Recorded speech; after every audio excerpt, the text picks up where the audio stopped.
Chelsea's summer transfer plan is starting to look seriously exciting, from a potential move for Bournemouth wonderkid Eli Junior Kroupi to a possibility of signing a Premier League legend, Bernardo Silva.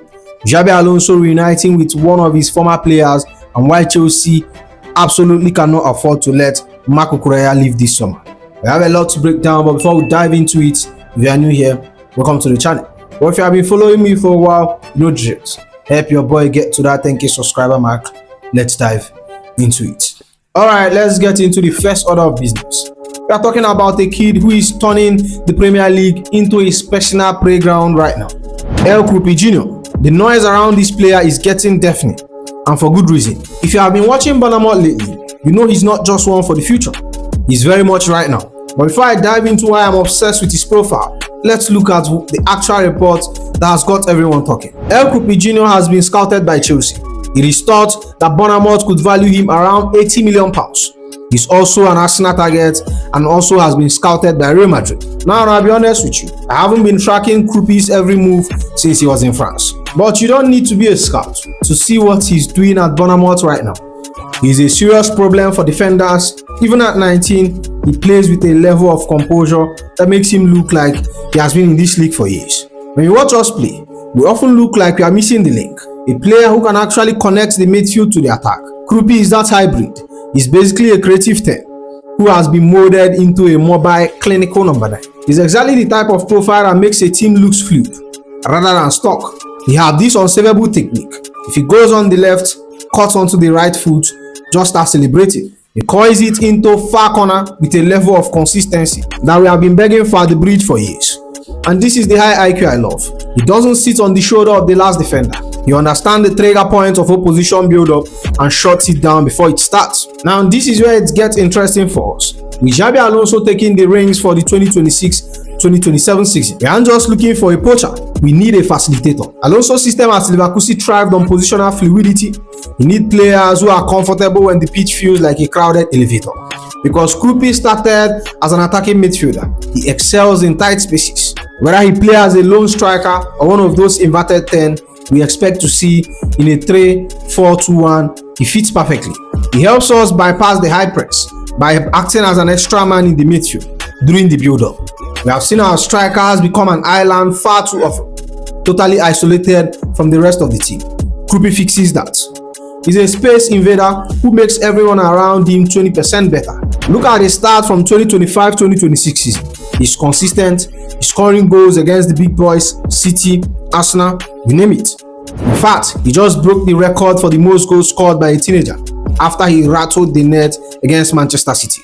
His passing accuracy in all positions is hovering around 80%, which is basically unheard of for a striker. For me, Kroupi Jr. is easily one of the best young talents in the world. I like him, scratch that. I love him. If the board pull the trigger on this one, I'm going to be incredibly excited to see what he can do in our colors. But I have to be real with us. Do I think he's the player who unilaterally elevates us into title-contending status overnight? I'm not entirely sure about that. He's a massive upgrade in terms of technical security and tactical flexibility. But 80 million is a statement price. But moving on, we have to talk about the rumors circulating for the second time in as many months. And honestly, this one has proven winner written all over it. We are being linked with Manchester City captain Bernardo Silva. And here is what Mecca is reporting. Chelsea has expressed interest in Manchester City Bernardo Silva when he leaves the Etihad this summer. Atletico Madrid, Barcelona, AC Milan, Juventus are also interested. Now, I know what some of you are thinking. He's 31 years old, he's been at City for 9 years, and he's played a massive amount of football. But let's be real for a second. Will I like him at Chelsea? Absolutely. We have a young squad, and while the talent is undeniable, we are crying out for that veteran presence in the dressing room. Bernardo is a winner, plain and simple. He has 6 Premier League titles and a Champions League in his locker. He knows exactly what it takes to get over the line when the pressure is at its highest. He might be getting older, but I don't think he needs to start every single match for us. But we need an experienced head.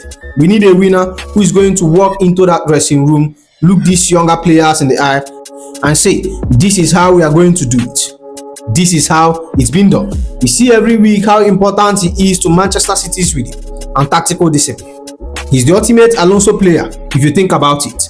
technically flawless, tactically intelligent, and works his socks off. And the best part is that he's going to be a free agent at the end of the season. Getting a player of his caliber without a transfer fee is the kind of high IQ business we should be all over. But as always with us, the big question remains, do I think BlueCo is going to pull the trigger on a 31 years old, regardless of his pedigree? It's just for us to see. Like I have said before with this ownership, seeing is believing. They love their youth project, but if they want to win, Bernardo Silva is the blueprint. But moving on to what feels like the most logical move we have been linked in years. If we are bringing in the chef, we might as well bring in his favorite ingredients, right? We are talking about a reunion that could redefine the new era at the bridge. Edmond Tapsoba. Check out this report from Bailey. Chelsea are weighing up a huge summer move for Bayer Leverkusen defender Edmond Tapsoba as they look to tick off one of their new manager Xabi Alonso's key transfer demand. Tapsoba has been a fundamental pillar for Xabi at Bayer Leverkusen. If we are serious about this Alonso's blueprint, then Tapsoba is essentially the operating system we need to install. Standing at 6'4", the man is a physical specimen. But don't let the size fool you. He's arguably the most composed ball-playing centre-back in Europe right now. He's not just clearing the ball, he's initiating the entire attack. He's consistently in the 10% progressive passes and carries. Average about 6.5 progressive passes per 90. That is elite for a defender. Even though he's left-footed, he has mastered that left centre-back role in a back three. This is massive for us because it means Eli Junior Kroupi can move centrally or rotate without losing an ounce of quality in the build-up. He has that long stride recovery pace. If you are going to play that high line that Xabi loves, we need someone who can sprint back and snuff out counter-attack before it becomes a highlight reel for the opposition. We expect Xabi to bring that signature 3-4-2-1 to Chelsea. In that system, the wider back are basically deep-lying playmakers. They have to drive into half spaces and create overload. Xabi isn't going to have 6 months honeymoon period to teach everyone his rest defense structure. By bringing in Tapsoba, we are getting an on-the-pitch coach. He knows the trigger point, he knows when to press and when to drop. He helps the rest of the backline learn the system in half the time. Imagine a back three of Tapsoba, Kroupi, and Rich James. That's arguably one of the most technical defensive units in the Premier League history. Now, he's not perfect. His area duel win rate is actually average for someone his height. He's more of a space shifter than an area powerhouse. But in Xabi Alonso's system, his feet is more important than his head. If we land Tapsoba, we aren't just buying a defender. We are buying the engine for the football we want to play. He's the bridge between the cautious Chelsea we saw this season and the high IQ dominant side we are expecting to see under the new boss. But moving on, we need to talk about a name that is suddenly doing the rounds. And I'll be honest, I have got some serious mixed feeling about this one. We are being linked with West Ham captain Jarrod Bowen, and the reports coming out are suggesting that we are looking for a bit more Premier League proven maturity to balance out the wonderkid we have signed. Check out the latest from Guardian Sports. Chelsea, Liverpool, and Manchester United are interested in Jarrod Bowen. And the Guardian adds, Chelsea are focused on signing young players but are keen on adding more experience. Their interest in Jarrod Bowen is not at an advanced stage, but they believe he can offer competition on the right and potentially provide cover for their strikers. Look, I'll be the first to admit I don't go out of my way to watch West Ham. In fact, I barely watch them at all, but every single time we play against them, I know exactly who he is. He turns up, he's a big game player, he's consistently their best outlet. Apparently, he's their all-time leader in goal involvement in the Premier League. That's not a fluke. He's 29, he's in England squad under Tommy Tuchel, and he's a consistent 15 to 20 GA per season player. But I have to ask myself, is he the level we are aiming for? When I look at the clubs we are competing with, the PSGs of this world, they are rolling out names like Kavic Kvaratskhelia and Ousmane Dembele. It's almost funny when you put it like that, isn't it? But at the same time, we have to look at our current squad. Is he better than what we have? Yes, but I take him over someone like Pedro Neto or Alejandro Garnacho. For me, right now, probably. Is he sexy in the media? Absolutely not. He doesn't have that exotic name or the flair that gets the fan on social media doing backflips. But his stats don't lie. He's a workhorse, he's clinical, and he provides cover for that striker position, which has been a massive headache for us. For me, it's just a weird one. I like the idea I like the idea of taking him because we need that head in the team. Someone who has played 200 game plus in this league and won't crumble at Etihad or Anfield. But does he elevate us to title contenders?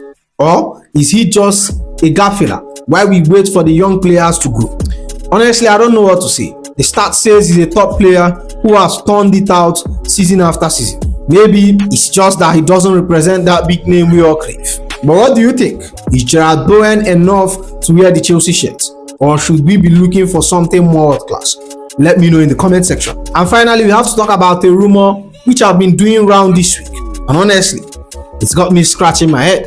It looks like the Spanish giants are cycling for one of our most consistent performers. According to reports, Atletico Madrid wants to sign Marc Cucurella from Chelsea this summer. Barca retain an interest in the player too. I've seen a lot of our fans lately calling for or even sanctioning the sale of Marc Cucurella. And I'll be real with you, it doesn't make sense to me. We are the same fan base that constantly calls out the owners, demanding they give us more experienced players. We cry out for maturity, for leadership, and for guys who knows how to manage a game. Well, we have exactly that in Marc Cucurella. He's 27 years old, right in his prime, and yet people wants to show him the door. If I'm the owners, I'm not selling him, period. Look at the landscape of left backs in the world right now.